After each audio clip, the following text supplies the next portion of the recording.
Hey everybody, how's it going? Welcome to the No DQ live recap of AEW Dynamite for August the 12th, 2020. Shout out to everybody in the chat room watching live. Thank you to everybody watching on demand as well. Let's go ahead and get started with this recap. This week we had an introduction and then a shot of some fans in the stands. Now, I feel like we've had some select friends and family show up to recent episodes of Dynamite, but this week the announcers brought it up and they cut to the fans in the stands. Looked like most of them were wearing masks. Not the best social distancing, although some of them were pretty spread out, but it looked like a whole group of them, maybe 40 to 50 people, were put together into this one section. That's what it looked like to me, at least, watching it. We had Jim Ross, Tony Schiavone, and Taz doing commentary. No Excalibur once again. I guess we'll see if he comes back in 2 weeks.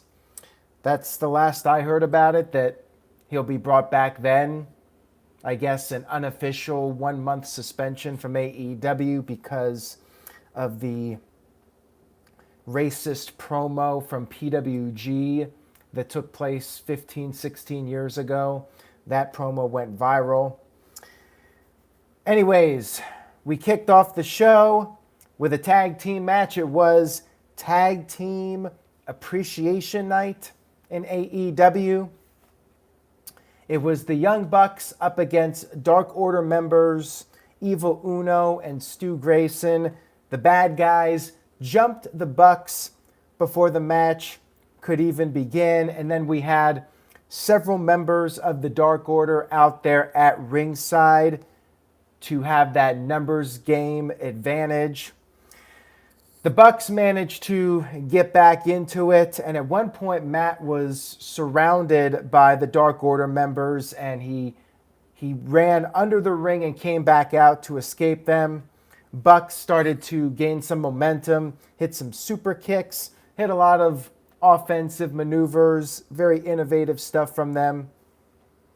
But then the Dark Order guys, they took advantage of the numbers game and they threw Matt down the tunnel by the entranceway and they basically blocked off his ability to get back to the ringside area.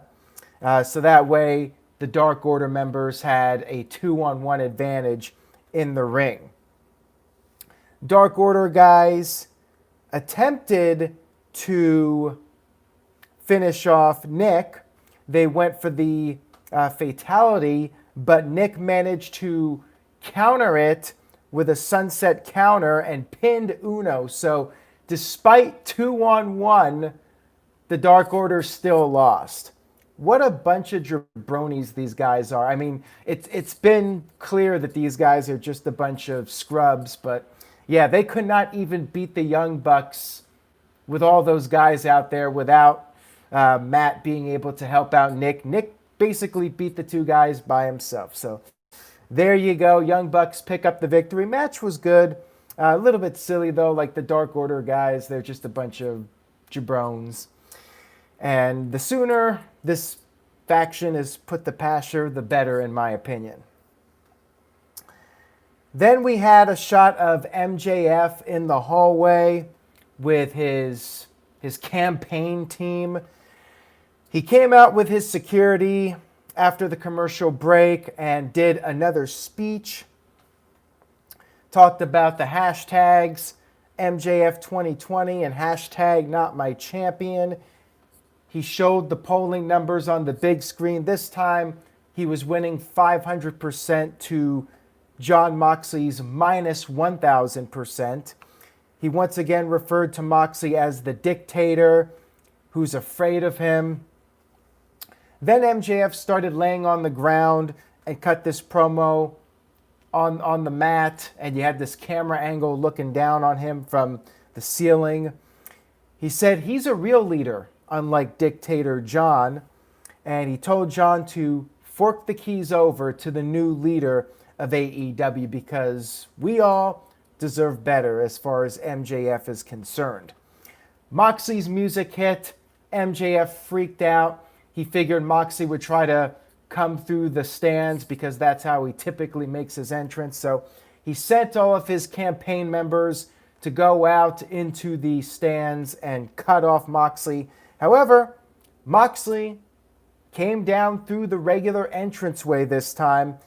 MJF had his back turned. Why he had his back turned, I don't know. Why not just face the stage since you have the other guys going out through the stands, but whatever.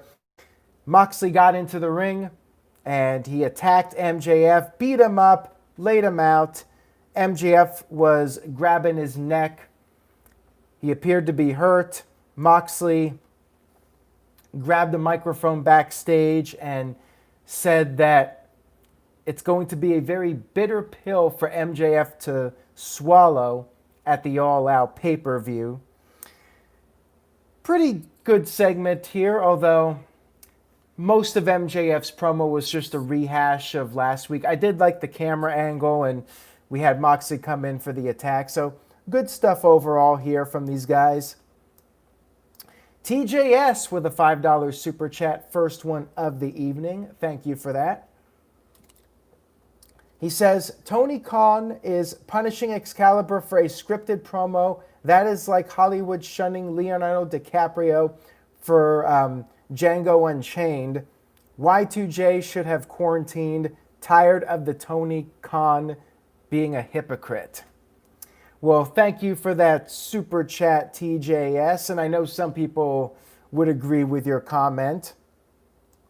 The Excalibur thing, it could just be an issue, and keep in mind AEW has not commented on it. They've been very quiet, but I feel like it might have been a scenario where Tony Khan did not know about this promo, and people are wondering, well, why did Kevin Owens not get in trouble? Apparently, WWE knew about that promo and knew about some of the controversial stuff that was done in PWG, and that's why Owens did not get punished for his involvement in that promo. And as far as Jericho goes, I mean, it is what it is. If Jericho took the COVID tests and he was negative, then they're going to go on. With Moxley did not even want to show up. He did not want to take any chances, even if he tested negative for COVID. He did not want to risk anybody's well-being. Jericho, tested negative, shows up to work. Different approach, I guess.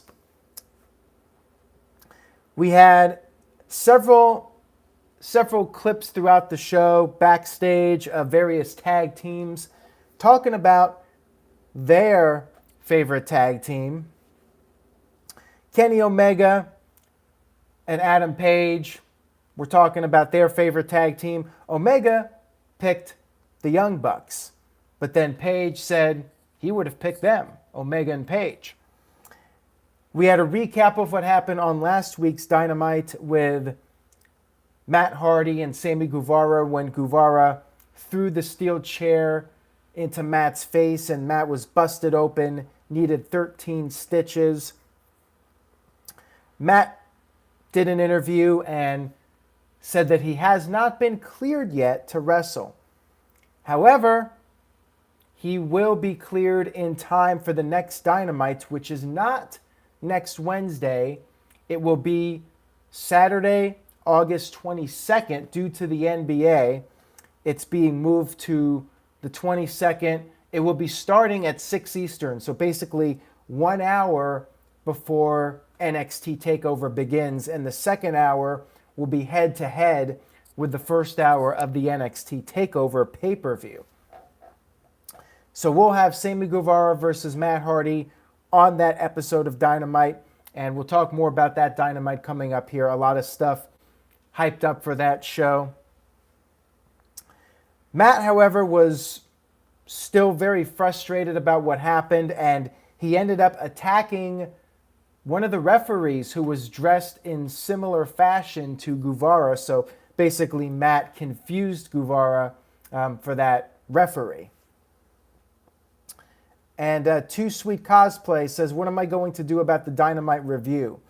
Well, I will be watching NXT TakeOver. That will be my priority. I'll check out the first hour of Dynamite, but I may have to postpone the Dynamite recap until Sunday night after SummerSlam.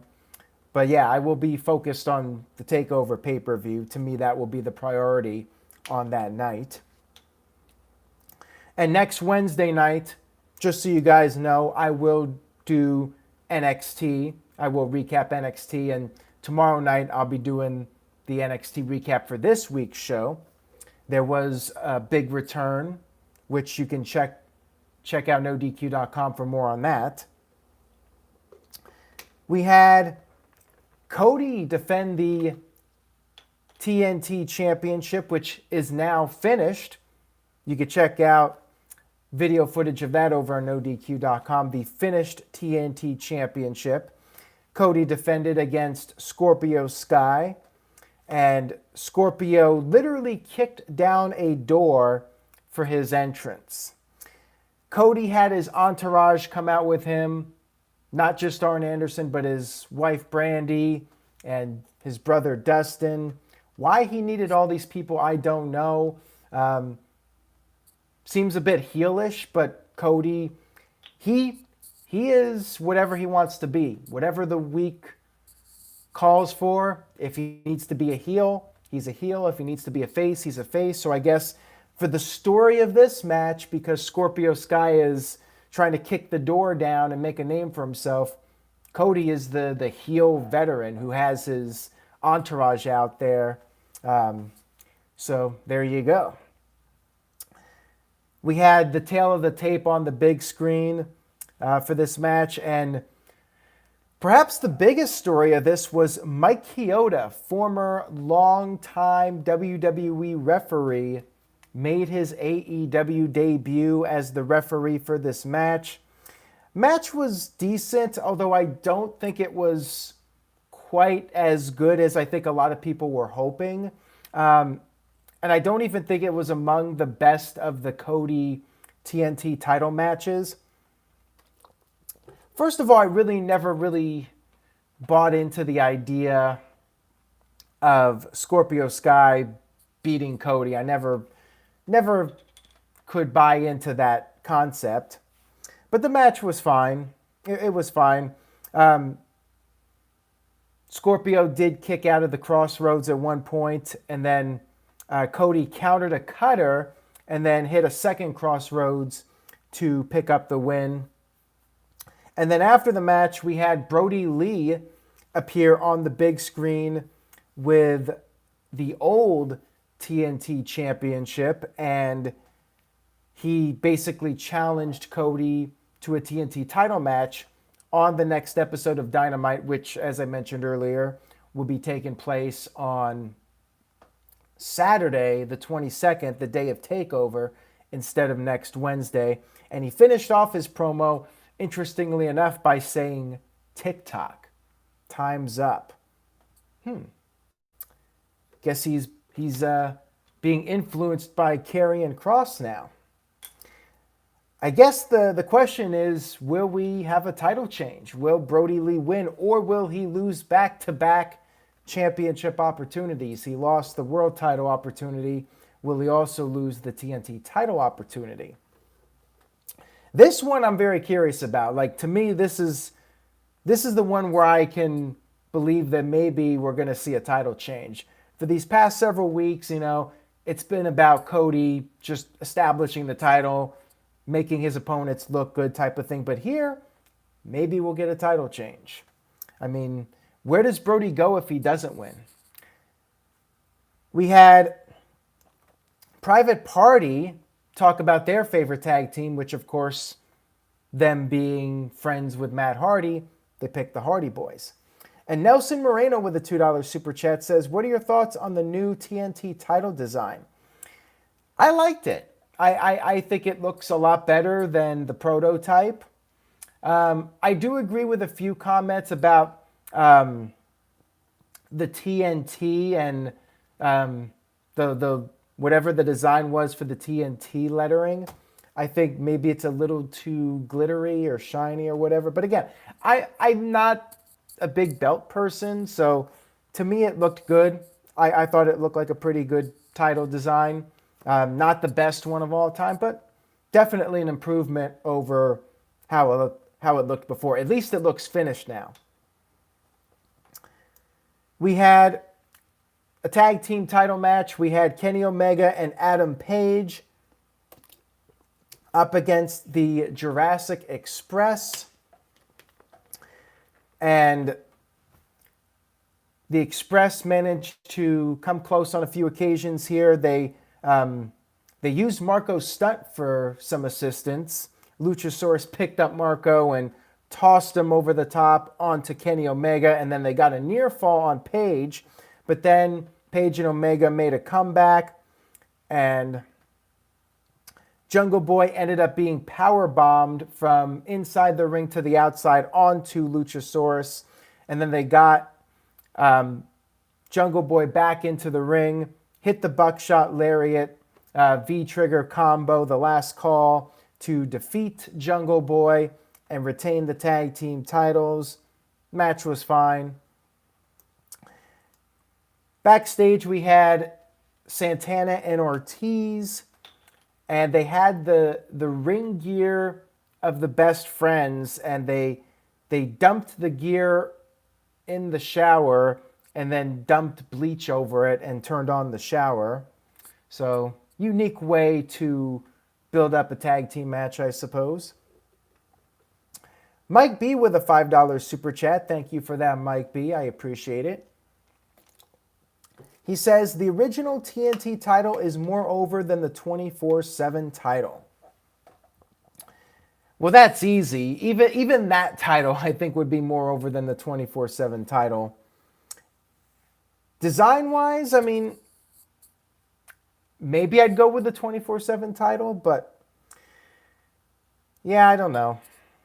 The 24/7 title is pretty lackluster in my opinion. So, I mean, they're close as far as which one I would have a preference over. But I would just go with neither as far as the old TNT title goes. Really no preference. But yeah, the new one definitely better than the 24/7 title. We had the Butcher and Blade pick the Road Warriors as their favorite tag team of all time. And then we had our big tag team appreciation segment with FTR and the Young Bucks, along with the Rock and Roll Express and the Brain Busters, Arn Anderson and Tully Blanchard. For a while, this was basically circle jerking, everybody talking about how great the other teams are. Rock and Roll Express called Young Bucks the greatest tag team of all time.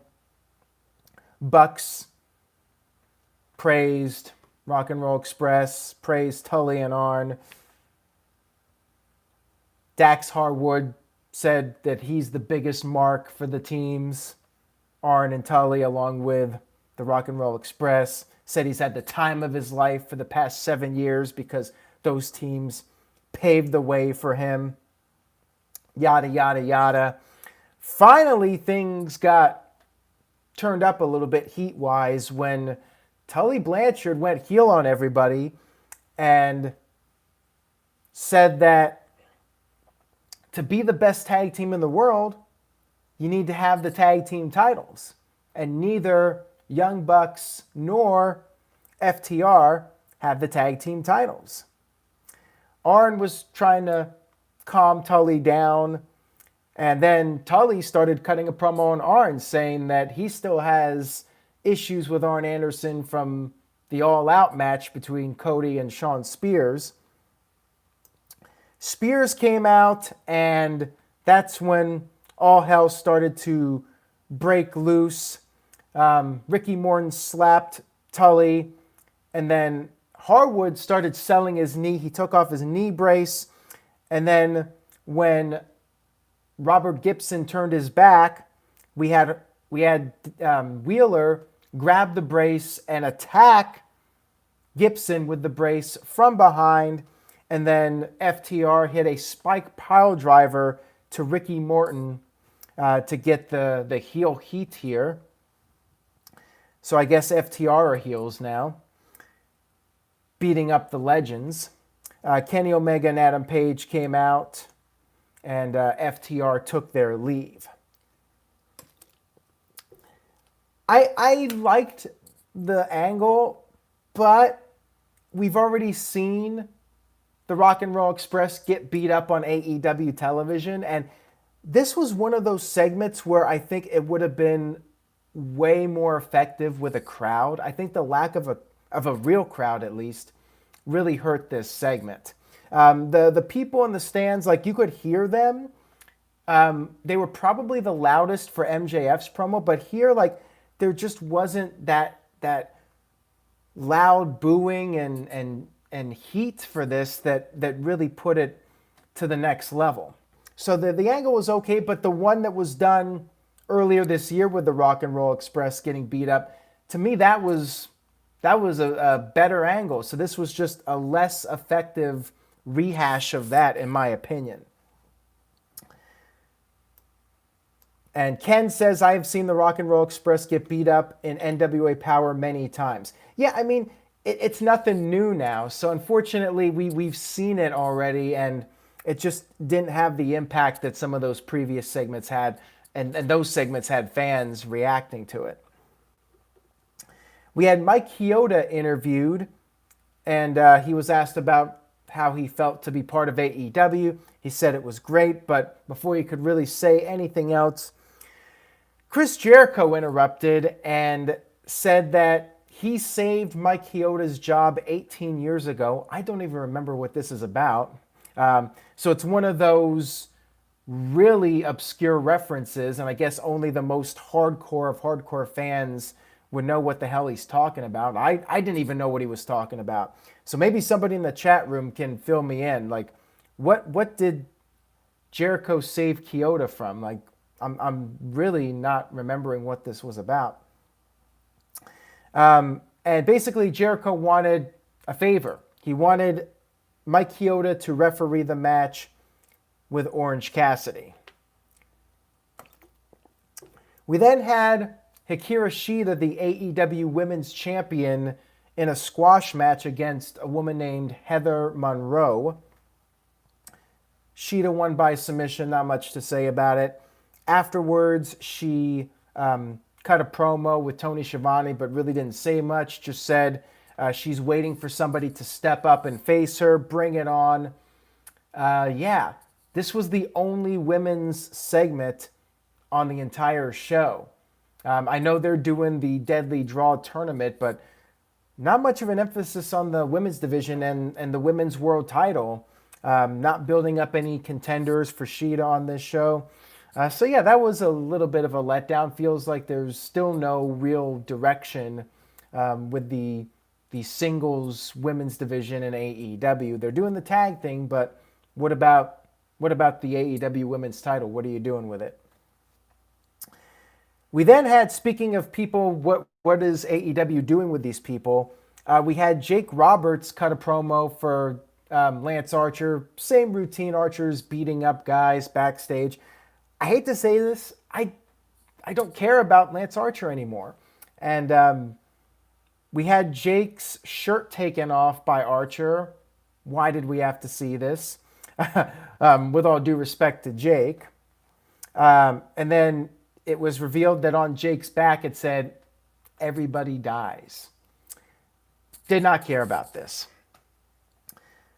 It was announced that the Deadly Draw final will take place on August 22nd. They're doing the semifinals next Monday on YouTube, and also next Wednesday, AEW will be replaying part 1 of the All Out pay-per-view on the AEW YouTube channel up against NXT. So there you go. Something to go head-to-head with NXT next week. Dylan's Wrestling Stuff with a $10 super chat. Thank you, Dylan. He says, hey, Aaron, I got one thing to say.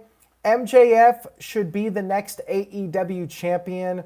Moxley is feeling a little stale as of late, in my opinion. I've been saying for the longest time MJF should be the next champion. I don't know if it's going to happen at All Out. I want to see how the build-up goes for the next couple weeks, but I feel like Moxley's going to retain at this time, but I would like to see MJF win the title. I still don't know if AEW is going to pull the trigger with it or not, but I guess we'll see. I will be doing predictions for All Out soon, and I'll give a full predictions video coming up soon, and I will talk about that match in more detail then, maybe with some of the No DQ panel members. We then had our main event of the evening, the big rematch. Chris Jericho versus Orange Cassidy with Mike Chioda as the special guest referee. And it was fine. I don't think it was good as their first match. I think whatever they had going on in the first match, like, it just wasn't there for the second match. Kind of felt like, to a lesser degree, of course, like the first Hogan and Rock match was, really special. And then when they did it the second time, they could not recreate the magic of the first match. And I kind of felt that way about this one. It was good, but not as good as the first one. And again, this would have been a match that would have really benefited from a crowd. There were a lot of things on this Dynamite. For whatever reason, this particular show, I felt like it would have been stronger with a crowd. Jericho dominated much of the match. Orange Cassidy played a little bit of possum on Jericho, and then Jericho got the Walls of Jericho on. Cassidy got out of that, kept fighting. Then Jericho, out of desperation, went for his baseball bat, Floyd, and he instructed Chioda to turn his back so Jericho could use the bat on Cassidy. However, Chioda did not allow himself to become corrupted. He grabbed the bat from Jericho. Cassidy rolled up Jericho, got a near fall. Then all of a sudden we had Ortiz and Santana along with the Best Friends coming out. There was a brawl by the ramp. And then Jake Hager ran in, slammed Orange Cassidy when the referee wasn't looking. Jericho made the cover, 1, 2, but no. Cassidy kicked out. And then Jericho went for Judas Effect. However, we had Cassidy duck, and then he rolled up Jericho like a La Mistra cradle. They called it a mouse trap. He rolled up Jericho, 1, 2, 3, and scored the victory over Chris Jericho. Wasn't a decisive win, and the roll-up kind of did not look too good, in my opinion. So a little bit of a flat ending for the show, and they abruptly went off the air, too. So this is supposed to be a huge celebration, a big upset, biggest win of Orange Cassidy's career, and they pretty much just go off the air 15, 20 seconds after he wins the match. So we don't even have time to digest the win, and the show's off the air. Ken with a $2 super chat says, Riff didn't even care for Jake's promo tonight. I don't care about the whole act at this point with Lance Archer and Jake Roberts. Like, it fell flat. So this is going to be unpopular, but I thought this was one of the weaker Dynamites. Like, I wouldn't say it was a bad show, but it's towards the bottom for me. Like, I think a lot of things did not hit the mark this week. For whatever reason, lack of a crowd. I don't know what happened this week, but I just felt like it didn't connect. So I'm going to be unpopular here. I'm giving the show a C. Towards the bottom, like, I feel like one of the Dynamites from the end of the year with the Dark Order might have been lower. But, yeah, I was not blown away by this show. And I'm in the key demo. I'm 37. I'm still in that key demo, the 18 to 49. I'm not in the 18 to 34-year-old demo anymore, so maybe I'm not the key audience in that regard. But yeah, it was just an okay show in my opinion.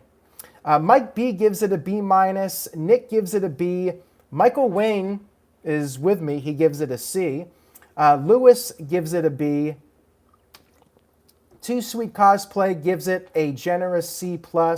Johnny Boy with a D+, and Shady Snake gives it a B+, and CC Drink gives it a C. Calvin Bowman gives it a B-.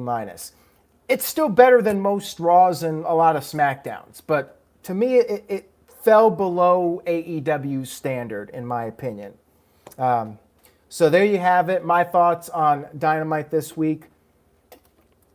Cue the thumbs downs and the hate comments, I'm sure, because AEW's untouchable. They're the greatest thing in wrestling, bar none. Just look at the demos. I'll be back Thursday night, 7 p.m. Eastern, 4 p.m. Pacific, to discuss NXT. There was a big return, a big angle involving Keith Lee. I'll be talking about that. And maybe I'll talk about the viewership numbers for this week. We'll see what happens. Thank you guys for tuning in. I appreciate your viewership and support. Take care, stay safe, be positive, and I will see you guys next time.